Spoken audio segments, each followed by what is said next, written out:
Halo netizen, ini adalah Nissan Serena generasi C26 yang versi facelift. Nah, ini merupakan sebuah van minibus dari Nissan yang sedikit lebih kecil dibandingin kakaknya, si Nissan Elgrand. Dan pas banget nih, di sebelahnya itu lagi ada kompetitor sejatinya, yaitu Toyota Foxy. Jadi pas banget ya sebelahan gini. Dan mobil ini juga lagi dijual nih di toko mobil di daerah Meruya, dilepas di 250 juta rupiah nego. Jadi bisa kalian pilih tuh ya, mau Livina baru atau dapat mobil second tapi kelasnya lebih tinggi seperti si Serena ini. Nah, untuk kontak personnya nanti akan gue cantumin di description di bagian bawah ya. Oke, sekarang kita lihat ke interior dulu ya. Untuk kunci ini seperti ini, kayak kunci smart key-nya Nissan kebanyakan gitu ya. Ada 4 tombol, lock, unlock, dan buat buka power sliding door kiri kanannya ya. Dan dia juga ada fitur smart entry-nya, cukup tekan tombol ini untuk membuka dan tekan lagi untuk mengunci.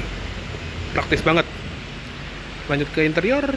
Nah, untuk di bagian interior dari Nissan Serena ini juga di zaman ini modern sekali ya, karena dibandingin generasi sebelumnya yaitu C24 ya, karena C25 kan nggak masuk secara resmi di Indonesia. Ini jauh lebih modern banget gitu ya. Dashboard baru, terus layout interior juga baru, pokoknya bener-bener fresh lah di zaman itu. Dan untuk pengaturan jok pengemudinya juga lengkap ya, walaupun dia manual tapi bisa diatur naik turunnya, recline, dan bisa diatur slidingnya juga. Dan untuk material jok ini kelihatannya sih udah retrim ya, mungkin ada yang lebih tahu bisa komen di bawah aja, gue lupa waktu itu dia masih fabric apa udah kulit gini ya. Silahkan komen aja kalau ada yang lebih paham. Oke. Sekarang kita udah masuk, dan untuk nyalainnya juga gampang. Jadi karena sudah menggunakan smart key, cukup kita injek rem aja dan tekan start stop engine button di tengah sini untuk menyalakan mesinnya. Aha, masih halus. Dan dia juga ada welcome screen gitu ya di speedometer. Oke, yuk sekarang kita tutup dulu. Oke, sekarang kita sudah berada di interiornya Nissan Serena C26 yang versi facelift ya. Dan untuk interior sendiri seperti gue bilang tadi, ini jauh lebih modern dibandingin generasi sebelumnya, yaitu C24 yang udah diproduksi lama banget dari 2004 ya kalau nggak salah, sampai mobil ini keluar di 2013an awal. Cuma karena ini yang versi facelift, dia keluar seingat gue di 2016an. Jadi masih kelihatan modern ya. Dan untuk setirnya di versi facelift ini juga sebetulnya masih sama seperti yang versi pre-facelift ya. Dia modelnya tuh 3 palang seperti ini, pengaturannya juga lengkap, dia bisa diatur tilt dan teleskopik. Cuma bedanya, kalau yang versi facelift ini sekarang udah kedapetan tombol pengaturan audio. Ini yang absen di versi pre-facelift dulu ya. Jadi kita bisa ngatur volume, ganti track, ganti source, dan di tengah ada klakson sama airbag. Di sebelah kanan ada tombol pengatur cruise control. Bisa buat ngeset speednya, nge-cancel, nggak ada pedal shift. Di belakang setir ada switch lampu yang sudah otomatis, dan ada fog lamp depannya juga. Yang sebelah kiri ada pengaturan wiper ya, dia ada intermittent timernya, dan ada pengaturan buat wiper belakang. Di balik setir dia nggak ada speedometer, adanya laci penyimpanan seperti ini, bisa buat beberapa barang. Dan instrument clusternya ada di posisi atas ya, jadi dia tuh deket sama line of sight kita, jadi kita nggak perlu nengok ke balik setir untuk melihat informasi yang ada di speedometer. Nah, untuk instrument cluster ini juga dia tuh layar tuh LCD kalkulator gitu, tapi dia berwarna gitu ya, jadi ada efek kayak tachometernya nih kalau digas tuh dia ada biru-birunya gitu, jadi nggak kesannya tuh monoton gitu, walaupun sebetulnya teknologinya tuh biasa aja gitu ya, bukan yang LCD, layar LCD gitu maksudnya, tapi dia masih menggunakan speedometer model dot matrix. Di sebelah kiri ada tachometer, ada gear indicator juga. Di sebelah sini ada speedometer digital, ada MID. Di sebelah kanan ada fuel gauge, dan ada meteran untuk konsumsi BBM instan. Dan kalau kita aktifin mode Eco, dia akan berubah menjadi mode seberapa banyak kita nginjek gasnya ya. Untuk odometer udah 59.000 km, dan MID-nya itu lengkap banget ya. Di sini ada konsumsi BBM rata-rata, kecepatan rata-rata, sisa jarak tempuh, temperatur udara luar, dan settingnya juga bisa diatur. Kita bisa atur brightness-nya, ada perawatan, maintenance, kita bisa atur kapan kita harus ganti oli, filter, ban, Di vehicle setting kita bisa atur eco meternya, yaitu mode display eco tadi ya. Jadi kita bisa atur mau tampilannya tuh berubah menjadi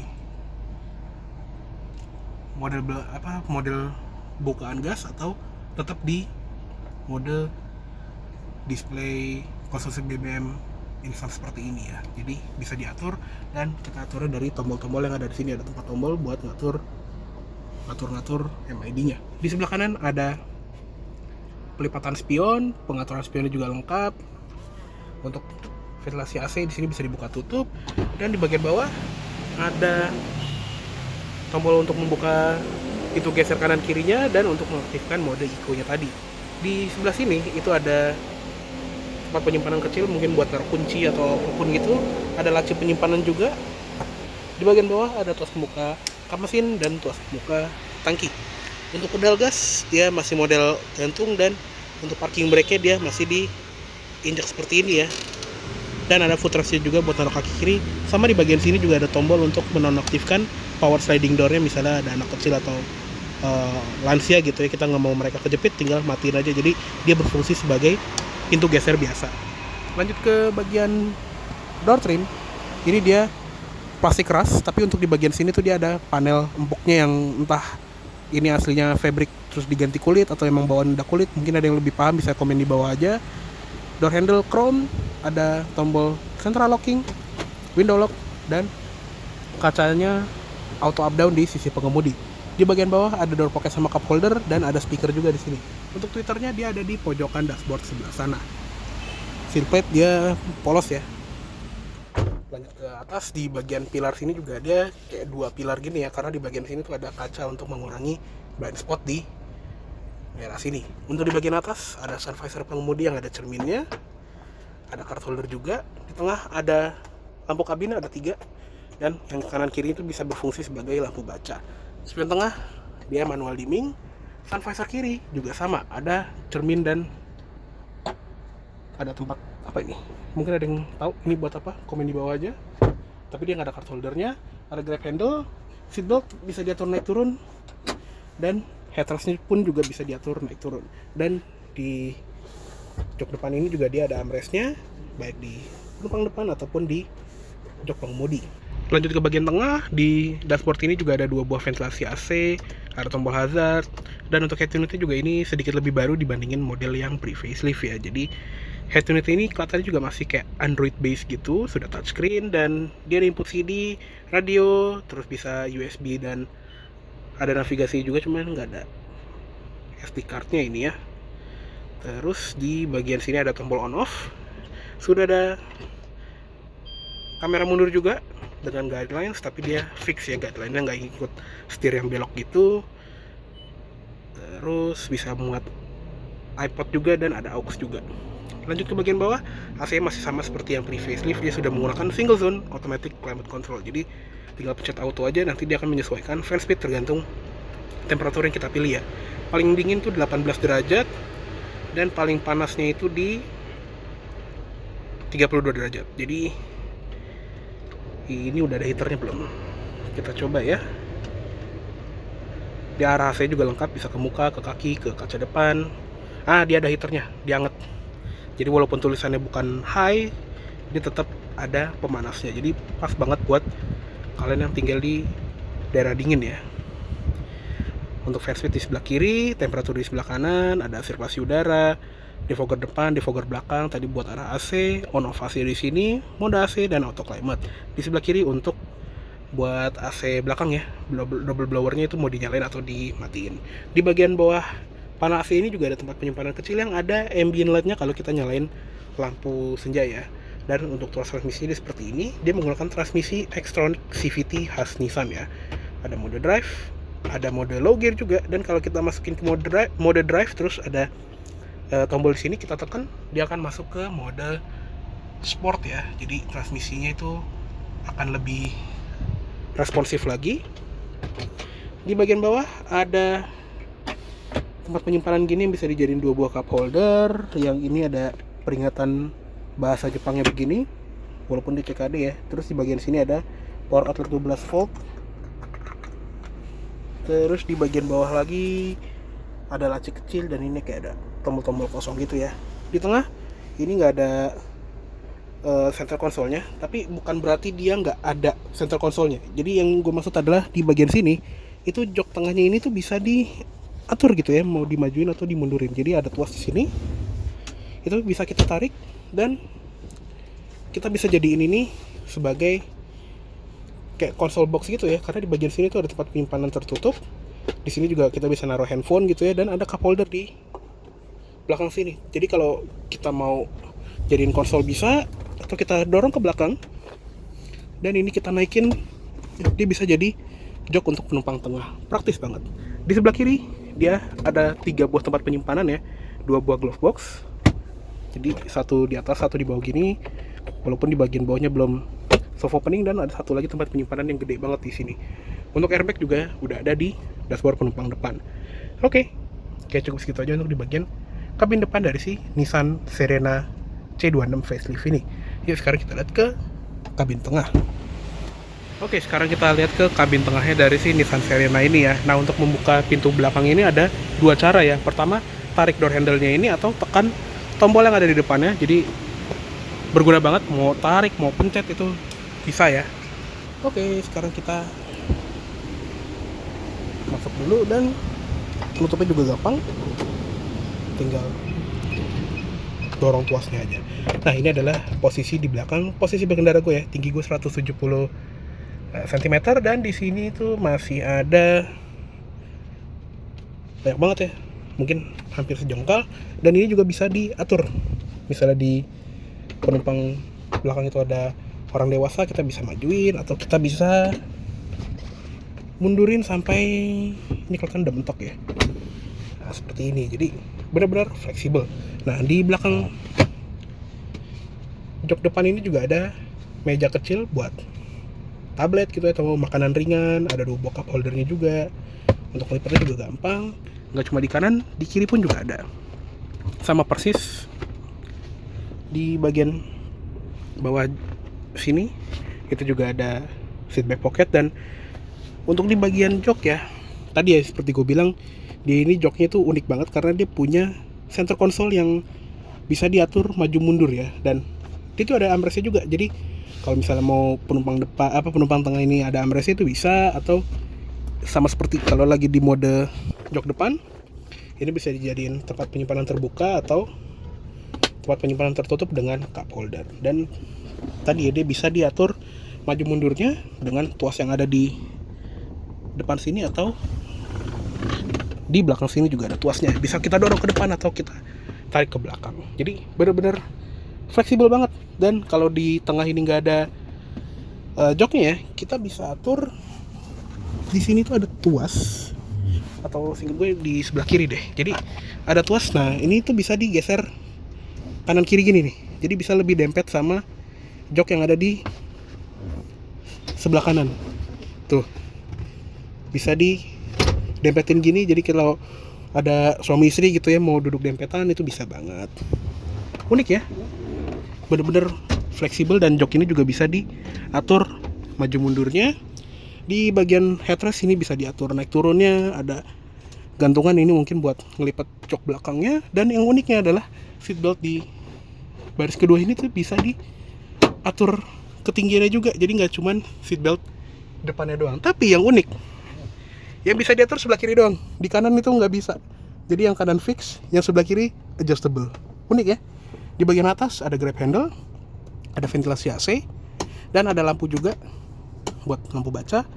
Sama di bagian sini ada pengaturan untuk AC double blower belakangnya ya. Dia juga ada mode auto, jadi bisa ngikutin temperatur yang ada di depan. Dan untuk on off-nya ini ada tombol di sini, ada logo coolernya. Di bagian atas ini juga ada rear seat entertainment. Tinggal pencet tombol power ini aja dan nanti dia akan terbuka secara otomatis. Dia ngikutin display head unit depan ya. Untuk nutupnya tinggal pencet powernya lagi aja. Canggih banget ya. Di sebelah kiri juga ada ventilasi AC dan ada lampunya juga. Terus untuk di bagian door trim, karena dia pintu geser, di sini tuh polos aja, tapi dia plastiknya tuh tebel gitu ya. Sama di bagian sini tuh kayak ada plastik model perforated. Ada switch power window yang turunnya cuman segini doang, jadi setengah bukaan jendelanya. Tapi di bagian sini juga ada sunshade buat melindungi kita dari sinar matahari ya, sama buat nambah privacy juga. Dan gak cuma di sebelah kanan, di sebelah kiri juga sama ada. Dia tersimpan dengan rapi. Di bagian sini juga ada cup holder dan ada speaker juga. Oke, sekarang kita pindah ke kabin belakang ya. Nah, untuk masuk ke belakangnya juga bisa lewat gang yang ada di tengah sini. Walaupun buat orang dewasa mungkin agak sempit ya, tapi bisa kok kalau jalannya agak nyamping gitu. Dan untuk di belakang posisi baris kedua yang agak-agak default gini ya, ini ukurannya juga masih lega. Di sini masih ada 5 jari dan seinget gue ini masih bisa di sliding ya. Cuma gue lupa caranya gimana, seinget gue nggak ada deh, soalnya dia mountingnya fix gini. Dia kalau dilipat seperti ini ya posisinya, dia tambal ke samping, jadi dia secara tinggi tuh lega, tapi secara lebar itu nggak begitu lega. Oke lah. Nah, di bagian sini juga amenitiesnya lumayan banyak ya. Untuk penumpang belakang ada cup holder, ada tempat penyimpanan, kacanya juga gede walaupun nggak ada sunshade-nya kayak di depan. Tetap dapat ventilasi AC juga, ada grab handle. Di sebelah kanan pun juga sama. Dan untuk di sebelah kanan kayaknya amenitiesnya kurang lebih mirip ya, ada cup holder dan gitu-gitu. Ada seatbelt untuk penumpang tengah juga, jadi secara teori di sini bisa buat 3 orang. Sama di bagian sini ada 1 buah lampu lagi. Oke, cukup segitu aja untuk di bagian kabin dari si Nissan Serena C26 facelift ini. Nah, untuk keluar dari jok baris ketiga juga ada 2 cara. Kita mau lewat tengah atau di sini tuh ada tuas. Kita bisa gunakan tuas ini dan dia akan ngedorong jok baris keduanya seperti ini. Dan udah deh, kalau begini tinggal buka pintunya dan kita bisa keluar lewat sini. Oke, sekarang kita lihat ke ruang mesinnya dari si Nissan Serena C26 facelift ini ya. Nah, untuk mesinnya dia seperti ini. Dia menggunakan mesin 2000 cc 4 silinder naturally aspirated dengan kode MR20. Dan mesin ini juga cukup oke gitu ya, cukup irit dan cukup reliable juga. Untuk tenaganya dia lumayan besar juga. Ya sebetulnya tipikal 2000 cc lah ya, 150-an HP dengan torsi sekitar 200-an Nm. Untuk pilihan transmisi cuma 1 CVT Xtronic ke roda depan. Untuk ruang mesin ini juga sangat rapi, walaupun dia belum dicat ya, dia masih kayak warna dasar gitu. Dan sayangnya di cupnya ini juga belum dikasih insulator atau peredam. Tapi untuk bukaan cupnya juga lumayan enteng.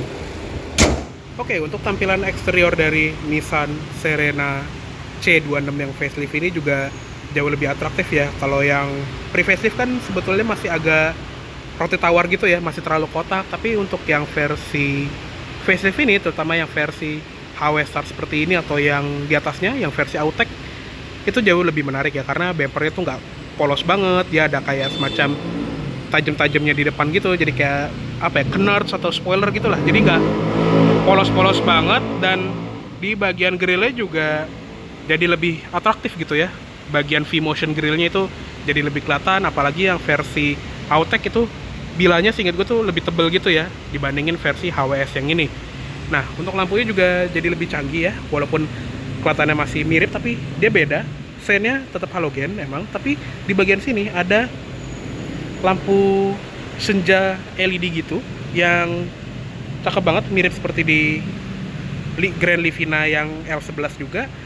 Yang menarik juga di bagian lampu utamanya, karena sekarang dia menggunakan proyektor LED ya. Kalau sebelumnya yang versi pre-facelift dia proyektor HID, jadi lebih putih gitu ya, dan nyalanya juga lebih cepat. Tapi untuk lampu dimnya tetap menggunakan halogen reflektor. Fog lamp juga tetap halogen dan framingnya dikasih krom-kroman gitu ya. Untuk velgnya juga jadi lebih menarik karena di sini velgnya jadi model two-tone gini, walaupun ukurannya masih mirip ya dibandingin yang pre-facelift. Dia masih menggunakan ban Bridgestone Ecopia ukuran 195/60 R16. Untuk rem depan belakang sudah disc brake, sudah ada ABS dan EBD juga, tapi belum ada stability control aja. Lanjut ke bagian samping, di sebelah sini tuh kayak ada add-on body kit gitu ya, di bagian pintu sama di bagian fendernya. Di bagian spion ada lampu sen di ujungnya, door handle chrome depan belakang, dan ada talang airnya gitu di atas. Untuk relnya juga kelihatan begini aja, nggak diumpetin di window line atau gimana gitu ya. Dan di bagian kaca belakang sebelah kanan ini ada garis-garis untuk glass printed antena. Jadi kacanya kayak ada defogger gitu, dan antenanya itu dia bukan short pole. Lanjut ke belakang. Nah, dibandingin yang versi pre-facelift, di bagian belakang dari Serena C26 ini juga sedikit lebih atraktif ya, karena di bagian lampunya dia sekarang punya lampu belakang LED yang LED-nya tuh berkontur gitu ya, nggak lurus doang atau nyala biasa gitu, tapi dia belok-belok gini, berliku gitu ya ke sana. Tapi untuk lampu sen sama lampu mundur memang masih bohlam. Untuk di bagian atas ada spoiler dengan high mount stop lamp di atas itu. Di kaca belakang ada defogger, ada wiper juga. Terus di bagian garnish belakang ada logo Serena seperti ini, dan ada emblem Highway Star-nya. Untuk di bumper belakang ada sensor parkir. Di bagian sini juga ada kamera mundur. Untuk bagasinya, dia bukaannya model tombol elektris gitu. Dan seperti inilah kalau bagasinya tuh dibuka, dan ada jok baris ketiganya. Jadi masih lumayan lega, dan kalau dilipat separuh aja, ini udah nambah banget ya ruang bagasinya. Di sebelah kanan sini juga ada tempat khusus buat toolkit sama dongkrak, tersimpan dengan rapi. Dan di bagian bawah dari lantai bagasi ini juga ada tempat penyimpanan tambahan lagi. Jadi ini bisa buat nyimpen anak kecil. Bahkan dulu di zaman-zamannya auto driver masih baru banget kan, ada tuh videonya Om Fitra naruh anaknya si Farel di bawah sini. Jadi beneran gede ya ruangan si bagasinya ini. Dan buat kalian yang nanya lokasi ban serepnya di mana, kan tadi di sini tuh ada tempat penyimpanan ya, jadinya nggak mungkin buat ditaruhin ban serep. Nah, ban serepnya itu ada di kolong mobil. Tepatnya kalau misalnya kita buka pintu sebelah kiri dan kita agak ngelongok ke bawah, nah di sini nih ban serepnya. Jadi tempat penyimpanannya tuh bener-bener kepake semua ya. Jadi ini mobil praktis sekali. Oke deh, oke, cukup segitu dulu untuk review dari Nissan Serena C26 facelift varian Highway Star tahun 2017 ini. Mohon maaf apabila ada salah kata-kata atau dalam penyampaian review. Dan tadi ya, mobil ini lagi dijual di toko mobil di daerah Meruya. Untuk kontak personnya akan gue cantumin di description di bagian bawah aja ya. Oke, terima kasih banyak telah menonton. Sampai jumpa di video selanjutnya.